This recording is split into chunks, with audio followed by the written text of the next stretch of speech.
Hello, അമ്മ മനസ്സിൻ്റെ പുതിയൊരു കഥയിലേക്ക് എല്ലാവർക്കും സ്വാഗതം. ചാനൽ ആദ്യമായിട്ട് കാണുന്നവരാണെങ്കിൽ ഒന്ന് സബ്സ്ക്രൈബ് ചെയ്തിട്ട് ലൈക്ക് ചെയ്യണേ. അങ്ങനെ ചന്ദ്രിക നാട്ടിലേക്ക് പോയി പറഞ്ഞിട്ട് സിദ്ധാർത്ഥ ആകെ ടെൻഷൻ ആവുകയാണ്. തൻ്റെ അമ്മ കാരനായിരിക്കും, അമ്മ എന്തെങ്കിലും അവിടെ പറഞ്ഞിട്ടുണ്ടാവും എന്ന് തന്നെയാണ് സിദ്ധാർത്ഥ ഉറപ്പിക്കുന്നത്. അതുകൊണ്ട് തന്നെ ജാനകിയുടെ അടുത്ത് ചോദ്യം ചെയ്യാൻ വേണ്ടി പോവുകയാണ്. അപ്പോൾ ജാനകിയാണെങ്കിൽ വളരെ നിസ്സാരമായിട്ടാണ് സംസാരിക്കുന്നത്. ഞാനെന്ത് പറയാൻ അവളെ, ഞാൻ അവളോട് പറഞ്ഞിട്ടുണ്ടായിരുന്നു എൻ്റെ മോനെ വിട്ടിട്ട് നീ പോകണം എത്രയും പെട്ടെന്ന് എന്ന്. അപ്പോൾ അല്ലെങ്കിൽ ഞാൻ ആത്മഹത്യ ചെയ്യുമെന്ന് പറഞ്ഞിട്ടുണ്ടായിരുന്നു. അപ്പോൾ അത് കേട്ടപ്പോൾ അവൾക്ക് തോന്നിയിട്ടുണ്ടാവും അവൾ കാരണം ഒരു ജീവൻ പോകണ്ടെന്ന് കരുതിയിട്ടായിരിക്കും അവൾ പോയിട്ടുണ്ടാവുക. ഇനിയെങ്കിലും ഞാൻ പറയുന്ന പെണ്ണിനെ കല്യാണം കഴിച്ച് സമാധാനമായിട്ട് ജീവിക്കും സിധുവിനത് കേട്ടപ്പോൾ വല്ലാത്ത ദേഷ്യം തോന്നുകയാണ്. അവൻ ജാനകിയോട് തട്ടിക്കയറുന്നുണ്ട്. എന്തിനാ അമ്മ ഇങ്ങനെ വേണ്ടാതെ ഇമോഷണലായിട്ട് അവളിങ്ങനെ ബ്ലാക്ക്മെയിൽ ചെയ്യുന്നത്? അത് കേട്ടത് ജാനകി തിരിച്ചു ചോദിക്കുന്നുണ്ട്. പിന്നെ ഒരു വേലക്കാരിയായിട്ടാണ് വീട്ടിലിരിക്കുന്നതെങ്കിൽ കുഴപ്പമില്ലായിരുന്നു. വീട്ടിൻ്റെ തന്നെ ഉടമസ്ഥയാവണമെന്ന് ആഗ്രഹിച്ചാൽ അതെങ്ങനെ ശരിയാവും? വിരലിന് പറ്റിയ മോതിരേ അണിയാൻ പാടുള്ളൂ, അല്ലാതെ അളവ് തികഞ്ഞതിന് ആഗ്രഹിക്കാൻ പാടില്ല സിദ്ധാർത്ഥന് സങ്കടം സഹിക്കാൻ പറ്റുന്നില്ല, അതിലുപരി ദേഷ്യവും.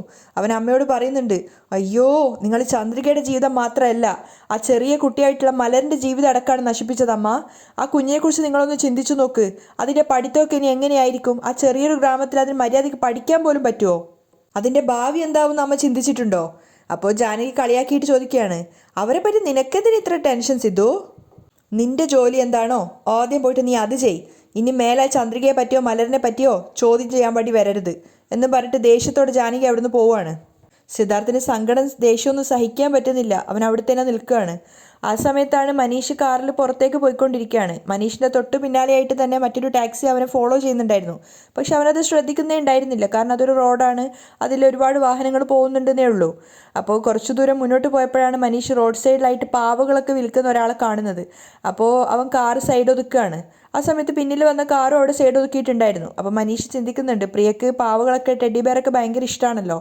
അപ്പോൾ അവൻ കാറ് നിർത്തിയിട്ട് അവിടെ പോയിട്ട് റോഡ് ക്രോസ് ചെയ്തിട്ടാണ് പോകുന്നത്. അപ്പോൾ അവിടെ പോയിട്ട് അയാളോട് വിലപേശി ഒരു 3-4 പാവകളൊക്കെ പ്രിയക്ക് വേണ്ടി വാങ്ങിക്കുന്നുണ്ട്. അതിനുശേഷം തിരിച്ചു വരാൻ വേണ്ടിയിട്ട് റോഡ് കിടക്കാൻ വേണ്ടി നിൽക്കുകയാണ്. ആ സമയത്ത് പിന്നിൽ വന്ന കാറിലുണ്ടായിരുന്ന മറ്റാരുമല്ല, മേഘയുടെ അച്ഛനാണ്.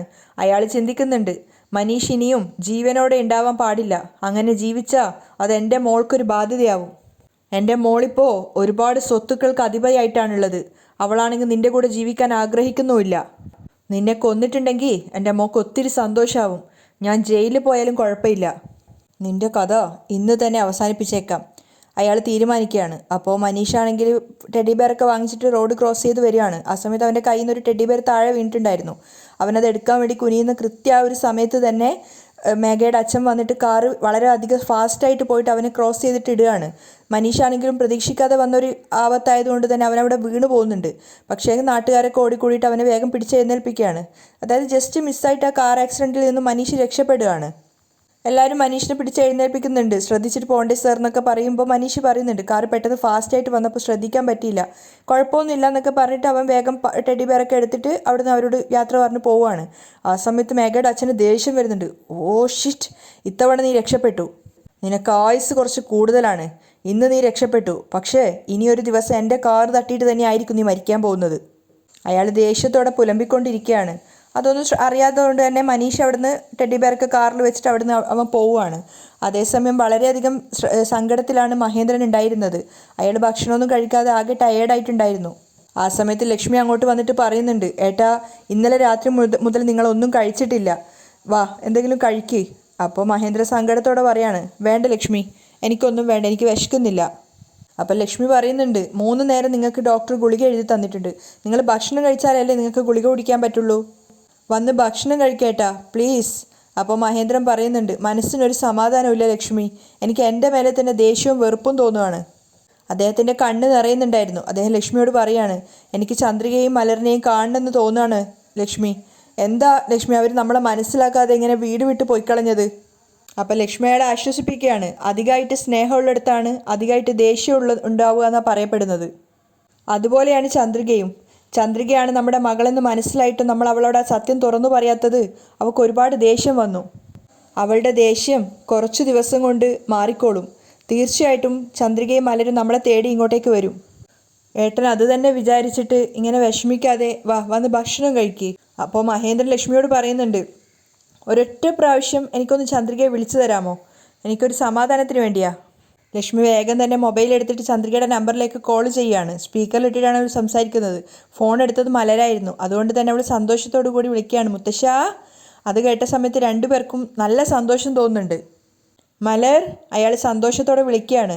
അപ്പോൾ മലർ തിരിച്ചു ചോദിക്കുന്നുണ്ട്, സുഖമായിട്ടിരിക്കുന്നോ മുത്തശ്ശ? ആടാ, സുഖമായിട്ടിരിക്കുന്നു. എൻ്റെ മോക്കോ? ഭക്ഷണം കഴിച്ചോ? ഭക്ഷണം കഴിച്ചു. നിങ്ങൾ ഭക്ഷണം കഴിച്ചോ മുത്തശ്ശ? അപ്പോൾ ലക്ഷ്മി ഇടയിൽ കയറി പറയാണ്, മലർ, മുത്തശ്ശ നിങ്ങളെ രണ്ടുപേരെയും വിചാരിച്ചിട്ട് 2 ദിവസമായിട്ട് ഭക്ഷണം തന്നെ കഴിക്കാറില്ല മോളെ. അത് കേട്ട് മലറിന് സങ്കടമാവുന്നുണ്ട്. അപ്പോൾ ലക്ഷ്മി പറയുന്നുണ്ട്, മോള് പറ ഭക്ഷണം കഴിക്കാൻ വേണ്ടിയിട്ട്. അപ്പം മലർ ചോദിക്കുകയാണ്, എന്തിനാ മുത്തശ്ശ ഭക്ഷണം കഴിക്കാതിരിക്കുന്നേ? ഭക്ഷണം കഴിക്കും മുത്തശ്ശ. അപ്പോൾ അയാൾ സങ്കടത്തോടെ പറയാണ്, മോളെ മോളുടെ അമ്മയും കാണാതെ എനിക്ക് ഭക്ഷണം കഴിക്കാൻ തോന്നുന്നില്ല.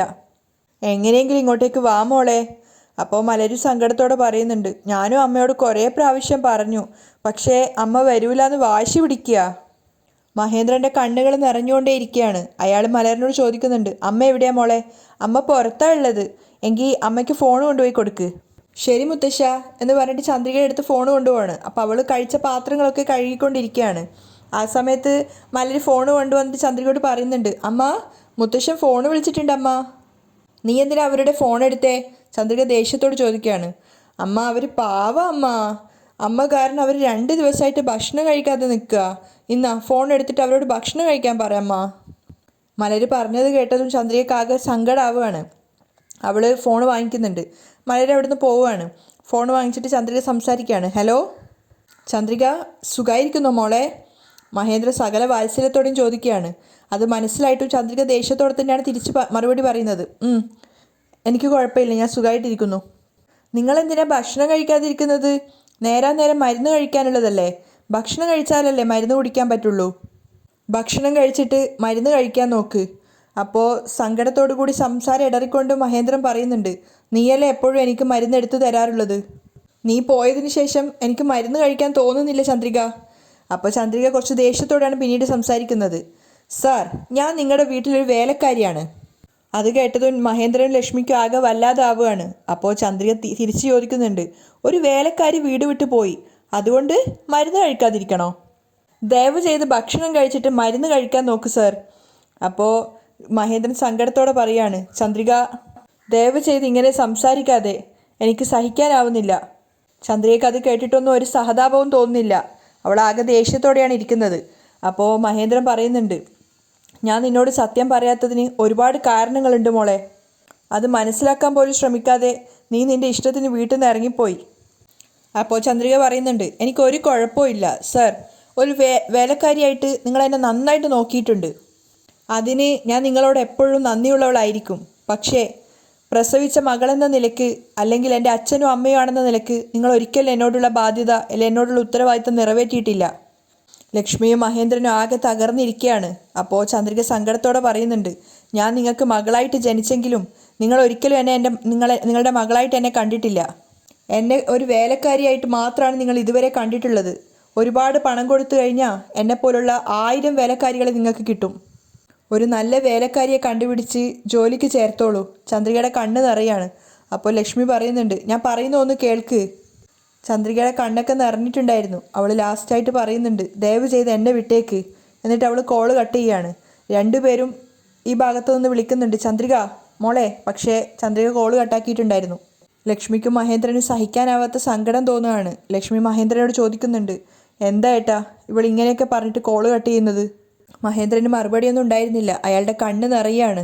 അപ്പോഴേക്കും മലര് വന്നിട്ട് ചന്ദ്രികയോട് ചോദിക്കുകയാണ്, അമ്മ എന്തിനാ അമ്മ എപ്പോഴും മഹേന്ദ്ര മുത്തശ്ശൻ്റെ അടുത്തും ലക്ഷ്മി മുത്തശ്ശിയുടെ അടുത്തും ഇതുപോലെ ദേഷ്യത്തോടെ സംസാരിക്കുന്നത്? അവരെന്തെങ്കിലും തെറ്റ് ചെയ്തോ? അപ്പോൾ ചന്ദ്രിക മകളെ നോക്കാതെ പറയാണ്, അവരൊരു തെറ്റും ചെയ്തിട്ടില്ല, ഞാനാ തെറ്റ് ചെയ്തത്. ഇനി ഇതിനെക്കുറിച്ചൊന്നും ചോദിക്കരുത്, നീ അകത്തേക്ക് പോ, മലരനോട് പറയാണ്. അപ്പോഴും ചന്ദ്രിക വല്ലാത്ത സങ്കടത്തിലാണുള്ളത്. അതേസമയം ഓഫീസിലാണ് മേഘ ഉള്ളത്. അപ്പോഴേക്കും അവളുടെ ക്യാബിനിലേക്ക് ഡോർ നോക്ക് ചെയ്തിട്ട് മനീഷ് വരികയാണ്. മനീഷ് എന്തിനായിരിക്കും ഇപ്പോൾ വന്നത്? മേഘ ചിന്തിക്കുന്നുണ്ട്. അപ്പോൾ സന്തോഷത്തോടെ പുഞ്ചിരിച്ചുകൊണ്ടാണ് മനീഷ് വരുന്നത്. അവൻ വന്നിട്ട് അവളോട് പറയുന്നുണ്ട്, മാഡം ഒരു ഗിഫ്റ്റ് തരാൻ വേണ്ടി വന്നതാണ്. ഗിഫ്റ്റോ? എന്ത് ഗിഫ്റ്റ്? തുറന്നു നോക്ക് എന്ന് പറഞ്ഞിട്ട് അവൻ ആ പൊതി അവൾക്ക് കൊടുക്കുകയാണ്. മേഘ അത് തുറന്നു നോക്കുന്ന സമയത്ത് അവൾ ശരിക്കും ഷോക്ക് ആവുന്നുണ്ട്. കാരണം അതിനകത്ത് പ്രിയയും മനീഷും മേഘയും ചേർന്ന് നിൽക്കുന്ന ഒരു ഫോട്ടോ ആണ് അവന് എഡിറ്റ് ചെയ്തിട്ട് ആക്കിയിട്ടുള്ളത്. ഒരു ഫ്രെയിം ചെയ്ത ഒരു ഫോട്ടോ. മനീഷ് സന്തോഷത്തോടെ പറയുന്നുണ്ട്, ഇത് നിന്റെ ടേബിളിൽ വെച്ചോ മേഘ. അപ്പം മേഘ ദേഷ്യത്തോട് ചോദിക്കുകയാണ്, എന്താ കളിക്കുകയാണോ നീ? നിന്റെ ടേബിളിൽ വെച്ചിട്ടേ കുഴപ്പമില്ല, ഞാൻ എൻ്റെ ടേബിളിൽ വെച്ചോളാം. മനീഷ് പുഞ്ചിരിച്ചുകൊണ്ട് പറയാണ്. മേഘക്ക് ദേഷ്യം വരുന്നുണ്ടായിരുന്നു. ഇങ്ങോട്ട് നോക്ക് മനീഷ്, നീ വേണ്ടാതെ ഓരോരോ കാര്യങ്ങൾ ചെയ്തു വെക്കരുത്. ആദ്യം ഇവിടുന്ന് ഇറങ്ങിപ്പോ എന്ന് പറഞ്ഞിട്ട് ദേഷ്യത്തോടെ നിൽക്കുന്ന സമയത്താണ് പെട്ടെന്ന് അസിസ്റ്റൻറ്റ് മാനേജറായിട്ടുള്ള ആൾ വന്നിട്ട് വാതിൽ തുറക്കുന്നത്. അപ്പോൾ അയാൾ എക്സ്ക്യൂസ് മീ മാഡം എന്ന് പറഞ്ഞ സമയത്ത് പെട്ടെന്ന് മേഘ പതറുകയാണ്. മാത്രമല്ല അവൾ ആ ഫ്രെയിം ചെയ്ത ഫോട്ടോ തിരിച്ചു വെക്കുന്നുണ്ട് അയാൾ കാണാതിരിക്കാൻ വേണ്ടി. അയാളും പെട്ടെന്ന് മേഘയുടെ ആ ഒരു പരിഭ്രമം കണ്ടപ്പോൾ ഒന്ന് ഷോക്കാവുകയാണ്. അപ്പോൾ മേഘ ദേഷ്യത്തോടെയാണ് അയാളോട് പെരുമാറുന്നത്. ഫിനാൻസിൻ്റെ കാര്യം ഇയാളോട് സംസാരിക്കുന്നത് കാണുന്നില്ലേ, കുറച്ചു നേരം വെയിറ്റ് ചെയ്തൂടെ? സോറി മാം, ഞാൻ കുറച്ച് കഴിഞ്ഞ് വന്നോളാം എന്ന് പറഞ്ഞാൽ അയാൾ വേഗം പോവുകയാണ്. അപ്പോൾ മേഘ തിരിച്ചിട്ട് ആ ഫ്രെയിം ചെയ്ത ഫോട്ടോ മനീഷിന് കൊടുത്തിട്ട് പറയുന്നുണ്ട്, ഇന്നാ ഇതെടുത്തിട്ട് ഇവിടുന്ന് പോ. അപ്പം മനീഷ് അത് വാങ്ങിയിട്ട് ചോദിക്കുന്നുണ്ട്, എന്തിനാ മേഘ എന്നോട് ഇങ്ങനെ ദേഷ്യം കാണിക്കുന്നത്? അപ്പോൾ മേഘ പറയാണ്, ഇങ്ങോട്ട് നോക്ക് മനീഷ്, അതൊക്കെ കഴിഞ്ഞ കഥകളാണ്. ഞാൻ അതൊക്കെ മറന്നിട്ട് ഒരുപാട് കാലമായി. അത് തന്നെ വിചാരിച്ചിട്ട് ഇതുപോലെ ഭ്രാന്തുള്ള ഓരോരോ പ്രവൃത്തികൾ ചെയ്യരുത്. മനസ്സിലായോ നിനക്ക്? സിദ്ധു വരാൻ സമയമായി, നമുക്ക് പിന്നീട് സംസാരിക്കാം. നീ ദയവ് ചെയ്ത് ഇവിടെ നിന്ന് ഇറങ്ങിപ്പോവോ? അപ്പം മനീഷ് ചോദിക്കുന്നുണ്ട്, ഇനി നീ എപ്പോഴാണ് എന്നോട് സംസാരിക്കാമെന്ന് പറ മേഘ. അയ്യോ, ഞാൻ തന്നെ ഫോൺ ചെയ്ത് നിന്നോട് പറഞ്ഞോളാം, ദയവ് ചെയ്ത് നീ നിൻ്റെ സീറ്റിൽ പോയിരിക്കേ. തീർച്ചയായിട്ടും നീ കോൾ ചെയ്യുമോ മേഘ? ഓ തീർച്ചയായിട്ടും കോൾ ചെയ്യാം. അത് സമ്മതിച്ചിട്ട് മനീഷ് അവിടുന്ന് പോവുകയാണ്. അപ്പം മേഘ ആകെ ഡിസ്റ്റർബ്ഡാണ്. അവളിങ്ങനെ ചിന്തിക്കുന്നുണ്ട്, അയ്യോ ആദ്യം ഇവൻ എന്തെങ്കിലും ചെയ്തേ മതിയാവൂ, അല്ലെങ്കിൽ എനിക്കിതൊരു ബാധ്യതയാവും. എന്താ ഇവനെ ചെയ്യുക? മനീഷാണെങ്കിൽ തിരിച്ചു വന്ന് അവൻ്റെ ക്യാബിനിൽ ഇരുന്നതിന് ശേഷം ആ ഫ്രെയിം ചെയ്ത ഫോട്ടോ ഇങ്ങനെ നോക്കിക്കൊണ്ടിരിക്കുകയാണ്. അതിൽ പ്രിയയും മേഘയൊക്കെ അവനിങ്ങനെ മെല്ലെ തൊട്ടുകൊണ്ടേ ഇരിക്കുന്നുണ്ട്. അതിനുശേഷം അവനത് താഴെ മാറ്റി വെച്ചിട്ട് അവൻ്റെ ജോലികളിലേക്ക് മുഴുകുകയാണ്. അതേസമയം ഭക്ഷണമൊക്കെ ഉണ്ടാക്കി വെച്ചിട്ട് മലറിന് ചോറ് വിളമ്പാൻ വേണ്ടി നിൽക്കുകയാണ് ചന്ദ്രിക. ആ സമയത്ത് മലരാണെങ്കിൽ അവിടെ പുറത്തിങ്ങനെ ഇരിക്കുന്നുണ്ട്. കുറച്ചു നേരം കഴിഞ്ഞപ്പോൾ അവൾ അമ്മ എന്താ ചെയ്യുന്നതെന്ന് നോക്കുകയാണ്. അമ്മ അവിടുന്ന് ചോറ് വിളമ്പുന്ന കണ്ട സമയത്ത് മെല്ലെ അകത്ത് വന്നിട്ട് ചന്ദ്രിക അറിയാതെ മലര് ചന്ദ്രികയുടെ ഫോൺ എടുക്കുകയാണ്. എന്നിട്ട് മുറ്റത്ത് കൊണ്ടുപോയിട്ട് സിദ്ധാർത്ഥിൻ്റെ നമ്പർ ഡയൽ ചെയ്യുന്നുണ്ട്. പെട്ടെന്നാണ് ചന്ദ്രിക പിന്നീന്ന് വിളിക്കുന്നത്, മലർ. അപ്പോൾ വേഗം മലർ ഫോണ് ഒളിച്ചു വെക്കുകയാണ്. അപ്പോൾ ചന്ദ്രിക ചോദിക്കുന്നുണ്ട്, എന്താ കയ്യിലെന്ന്? ഏയ് ഒന്നുമില്ല എന്ന് പറഞ്ഞിട്ട് പിന്നെന്തിനാ കൈ പിന്നിൽ വെച്ചിരിക്കുന്നത്? അപ്പോൾ മലർ ഫോണ് കാണിച്ചു കൊടുക്കുകയാണ്. അത് കണ്ടത് ചന്ദ്രികക്ക് ദേഷ്യം വരുന്നുണ്ട്. അവൾ ഫോൺ വാങ്ങിയിട്ട് മലറിനോട് ചോദിക്കുകയാണ്, ആരെ വിളിക്കാൻ വേണ്ടിയിട്ടാണ് ഫോൺ എടുത്തത്? എനിക്ക് സിദ്ധുവിനോട് സംസാരിക്കണമെന്ന് പോലെ തോന്നുന്നു അമ്മ. ഒറ്റൊരു പ്രാവശ്യം ഞാൻ സിദ്ധുവിനെ വിളിച്ചിട്ട് ഫോൺ തിരിച്ചു തരാലോ? മകളുടെ സംസാരം കേട്ടപ്പോൾ ചന്ദ്രയ്ക്ക് വിഷമം തോന്നിയെങ്കിലും അവൾ മലറിനെ പിടിച്ചിരുത്തിയിട്ട് പറയുകയാണ്, ഇങ്ങോട്ട് വാ, ഇവിടെ ഇരിക്ക്. മോളോട് എത്ര പ്രാവശ്യം പറഞ്ഞു സിദ്ധു സാറിനെ ഒന്നും ഫോൺ ചെയ്യരുതെന്ന്? ഇങ്ങോട്ട് നോക്ക്, എൻ്റെ മോള് ഭക്ഷണം കഴിക്ക്. അപ്പോൾ മലര് വാശി പിടിക്കുകയാണ്, എനിക്ക് ഭക്ഷണമൊന്നും വേണ്ട, പോ. എനിക്ക് സിദ്ധുവിനോട് ഇപ്പം തന്നെ സംസാരിക്കണം. അപ്പോൾ ചന്ദ്രിക ചോറ് പ്ലേറ്റ് കയ്യിലെടുത്തിട്ട് പറയാണ്, അയ്യോ വാശി പിടിക്കാതെ നീ ഭക്ഷണം കഴിക്കാൻ നോക്ക്. എനിക്ക് വേണ്ട, പോ. അപ്പോൾ ചന്ദ്രിക വിഷമത്തോടെ മലറിനോട് പറയുന്നുണ്ട്, മലർ, അമ്മ മോളുടെ നല്ലതിന് വേണ്ടിയിട്ടല്ലടാ പറയുന്നത്, ഇപ്പം നീ ഭക്ഷണം കഴിക്കടാ എന്ന് പറഞ്ഞിട്ട് മകൾക്ക് വാരി കൊടുക്കാൻ നോക്കുകയാണ്. അപ്പോൾ മലർ തിരിച്ചു ചോദിക്കുന്നുണ്ട്, നീ എന്തിനാ മഹേന്ദ്ര മുത്തശ്ശൻ്റെ അടുത്തും ലക്ഷ്മി മുത്തശ്ശിയുടെ അടുത്തും ദേഷ്യത്തോടെ സംസാരിച്ചത്? അവരുമായിട്ട് എന്തിനാ വഴക്കുണ്ടാക്കിയത്? അപ്പോൾ ചന്ദ്രിക സങ്കടത്തോടെ പറയാണ്, ഞാനായിട്ട് വഴക്കുണ്ടാക്കിയിട്ടില്ലടാ, നീ ഇപ്പോൾ ഭക്ഷണം കഴിക്കടാ. അപ്പോൾ കരഞ്ഞോണ്ട് മലർ ചോദിക്കുന്നുണ്ട്, ഇപ്പം എന്തിനാ അമ്മ നിങ്ങളിങ്ങനെ ചെയ്യുന്നത്? അയ്യോ, ഇങ്ങനെ കുറേ ചോദ്യങ്ങൾ ചോദിക്കാതെ ഭക്ഷണം കഴിക്കും മലർ.